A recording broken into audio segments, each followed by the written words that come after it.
à tous, bienvenue sur TMT. Donc on se retrouve pour une nouvelle vidéo d'unboxing, donc cette fois un double unboxing, puisqu'on va s'intéresser à ce clavier Corsair K70 RGB Rapid Fire, donc clavier mécanique, avec le tapis de souris RGB, c'est la mode, le MM800 Polaris.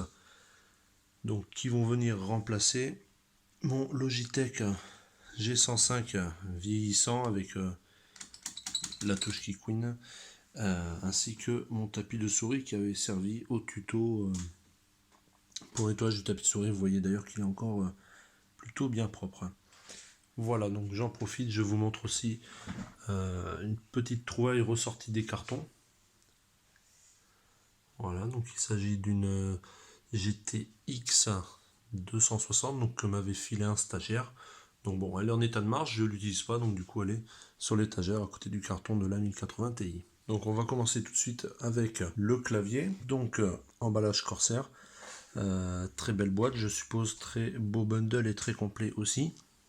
Donc on a des informations donc, qui nous expliquent ce qu'est le switch Rapid Fire, donc une distance d'activation plus courte qu'un switch normal. Alors aussi en fait il est plus léger en grammes, donc je sais pas si ça va être écrit, sinon je vous sortirai les chiffres. Donc voilà, switch Cherry, RGB, programmable, switch MX Speed, donc double châssis aluminium. Donc voilà, ça fait un moment que je voulais un clavier RGB. Donc sur le dessus, on a les informations techniques en différentes langues, donc les notes c'est ici. Donc contacteur de touche 100% mécanique Cherry MX, processeur ARM 32 bits à l'intérieur, polling rate USB 2000 Hz avec différents modes, etc. etc. Poids du produit 1200 grammes. Alors a priori il y a écrit sans repose-poignet. Le repose-poignet c'est ça. C'est dommage, j'aurais bien aimé l'avoir, donc on va voir s'il est fourni ou pas. À l'arrière, c'est toujours un peu commercial, hein, on nous explique les fonctionnalités. Donc plusieurs périphériques de jeu, inspecteur de couleurs complet, là. Donc il y a un connecteur USB derrière, avec différents modes, entièrement programmable, structure rigide et solide en aluminium brossé, ça c'est ce que je voulais, 100% anti-ghosting, et switch mécanique ultra rapide. Alors on va peut-être le voir, voilà. Touche de jeu mécanique ultra rapide, distance d'activation de 1,2 mm, force d'actionnement légère de 45 grammes. Voilà, donc je crois que c'est 2 fois moins qu'un switch normal. Bon, vous me corrigerez dans les commentaires si je me trompe. Là, ils nous disent qu'il y a différents modes d'éclairage, repose-poignet doux et amovible. Non, donc a priori, il serait fourni. Sur l'autre côté, on n'a rien de spécial. Le logo, le modèle, le type, il nous précise bien que c'est un clavier de type français AZERTY. Je pense qu'on va avoir la même chose de l'autre côté. Voilà. Et sur le dessous, on retrouve encore d'autres informations, donc dynamique multicolore, Q-Link, etc., etc. Donc on va l'ouvrir immédiatement. Donc voilà, je l'ai sorti de sa boîte. C'est un peu... c'est très simple même, hein, un carton couleur marron. J'aurais bien aimé à la limite une boîte noire avec une écriture dorée Corsair, comme ils font un petit peu pour leurs alimes, ça aurait été plus sympa. Et à l'intérieur, on retrouve donc immédiatement le clavier mécanique. Donc on peut voir, voilà, l'aluminium brossé. Et on va le sortir immédiatement du plastique. Donc je tiens à dire que c'est la première fois que je vais utiliser un clavier mécanique. Alors donc voilà tout le contenu de la boîte. Donc on a ces sachets sous vide, donc c'est assez étonnant que ce soit sous vide. Donc a priori des touches de rechange, donc il y a ZQSD, AZERDF, plus ça, donc je sais pas encore ce que c'est. Donc tout sous vide, pourquoi je sais pas, mais en tout cas écoutez, ils fournissent des touches de remplacement, c'est super bien. On a donc le repose-poignet, je confirme qu'il est là. Ensuite on a le guide de démarrage et le guide de garantie. Et donc notre clavier, et vous remarquerez cette immense gaine. Alors je suis assez impressionné par vraiment l'épaisseur et la taille de cette gaine. Regardez ça, c'est vraiment énorme, c'est rigide, c'est vraiment très épais. Les ports USB sont très très gros aussi, ça a l'air vraiment très costaud. J'ai l'impression d'être vraiment dans quelque chose de rigide et de robuste. Tant mieux, c'est une très bonne nouvelle. Bon, après, je pense que ça va prendre beaucoup de place, hein. Le clavier, je le trouve extrêmement magnifique. Il est à la fois extrêmement lourd comparé à un clavier standard. Ça se sent, bon, tant mieux. Ça veut dire qu'il ne bougera pas sur le bureau. Ça veut dire aussi que c'est du robuste. On est bien sur un châssis complètement d'aluminium. Donc ça, c'est de l'aluminium. Ça, c'est de l'aluminium. Tout ça, c'est de l'aluminium. En fait, les touches, elles, sont en plastique. Alors, vous entendez le bruit des touches. On se croirait sur un vieux clavier de quand j'étais gamin. Donc, on va déjà pouvoir enlever ceci. Voilà, le superbe logo Corsair. J'adore ce logo avec leur bateau de pirates. Là, ici, on a donc les indicateurs habituels. Là, ici, je pense pour changer la luminosité. Pour verrouiller la touche Windows, très bien pour les gamers. Ici, on a pour muter le son. Là, pour régler le volume, c'est une molette. Et là, après, des touches sonores et multimédia habituelles. Le pavé numérique, pour moi, indispensable sur tout clavier. Voilà, et on voit qu'en fait, les touches sont libres. C'est juste un support, il n'y a pas de cadre. Et je trouve ça vraiment très bien. À mon avis, à nettoyer, ça doit être enfantin avec un compresseur ou une soufflette. Donc toujours cette énorme gaine USB. Donc que j'ai branché sur l'ordinateur portable pour vous l'allumer juste après. Donc au niveau, voilà. Donc là, les ports USB avec les BIOS modes, ce qu'ils appellent. Ici, on a les patins pour surélever le clavier.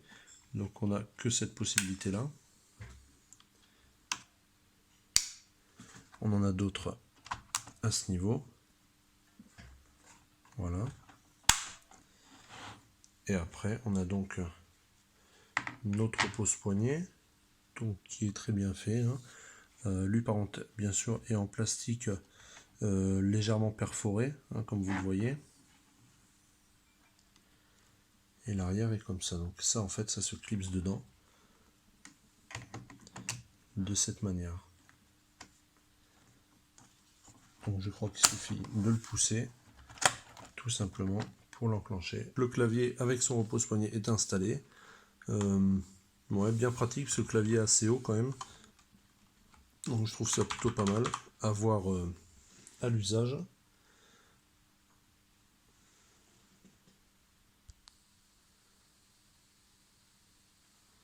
Et voilà un petit peu le mode RGB.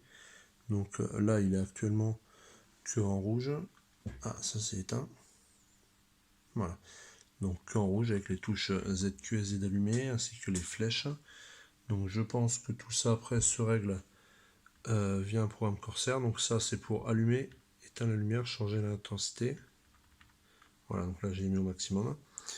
Et on verra ensuite dans les programmes comment on gère ce RGB, comment on le configure, comment on le paramètre, etc. Donc voilà pour cette présentation concernant le clavier 1570 RGB Rapid Fire de Corsair. Je vais le ranger et on passera tout de suite au tapis de souris Corsair Gaming MM800 RGB Polaris. Donc ce tapis RGB MM800 Polaris, donc vous allez me dire le RGB c'est gadget. Bon écoutez, moi quand j'avais vu je le voulais, ça me faisait plaisir. J'aime bien ça, le RGB, voilà, je pense comme beaucoup. Donc je l'ai commandé. Donc la boîte du même acabit que le clavier, hein, on retrouve les rappels de jaune partout. Donc les informations un peu comme l'autre, un peu partout, donc qui nous dit qu'il est paramétrable, RGB. Sur le devant, on a pareil, contenu de l'emballage, tapis de souris, etc., etc. À l'arrière, toujours dans le même style du clavier, on a les différentes informations, donc le français pour nous est là. Voilà, donc 15 zones éclairées par LED, reproduction fidèle des couleurs, passe câble USB, etc., etc., etc. L'autre face, c'est pareil, le dessus, rien de spécial, et le dessous également. Donc on va l'ouvrir immédiatement et regarder le contenu. À l'intérieur de cette boîte qui est quand même beaucoup plus jolie dedans que celle du clavier, on a bien sûr du carton noir. C'est de beaucoup meilleure qualité. Le tapis, il est vraiment immense. Je pense pas qu'il était aussi gros. Donc il est protégé par un plastique. Voilà, que là je soulève. Donc là on retrouve notre tapis de souris. Vraiment une texture absolument vraiment très belle.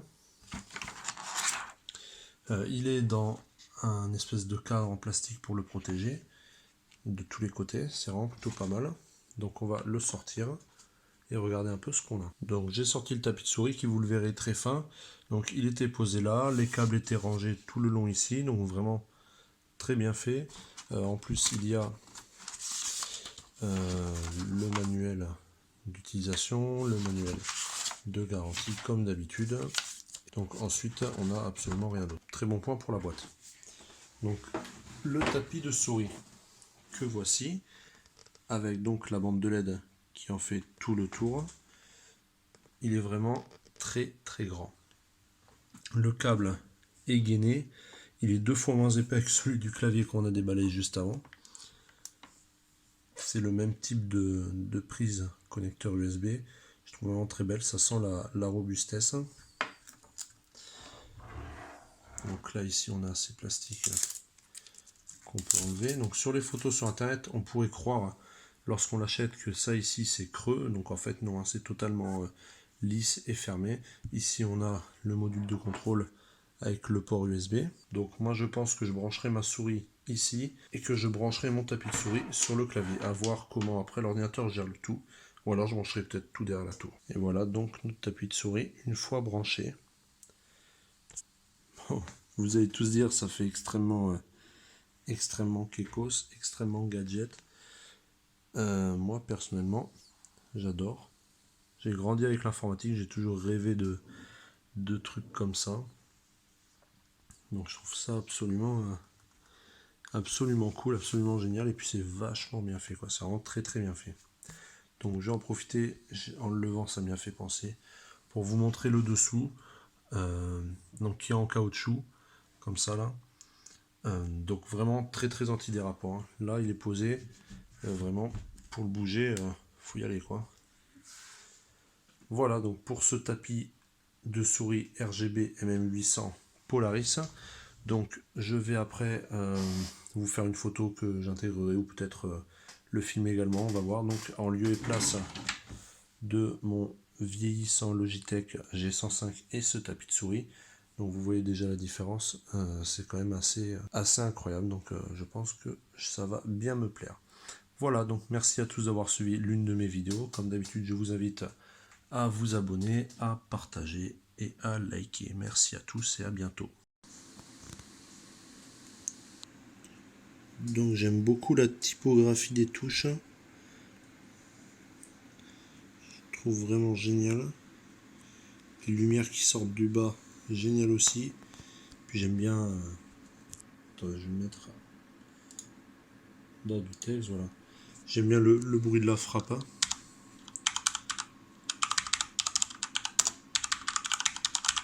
Après c'est vrai que voilà, bon, j'ai commencé déjà à écrire un peu avec. À peine on fait ça, à peine on effleure une touche, ça presse, quoi. Pour le tapis de souris, sa surface elle est excellente. La souris littéralement elle glisse, quoi, c'est incroyable. L'autre tapis de souris, il n'y avait pas autant de finesse, quoi, autant de... c'est... voilà, vous le voyez à l'image, c'est impressionnant. Donc je pense que ça va être vraiment beaucoup plus rapide en jeu, ou en prise en main. Donc en plus que ce sont deux produits vraiment extrêmement magnifiques.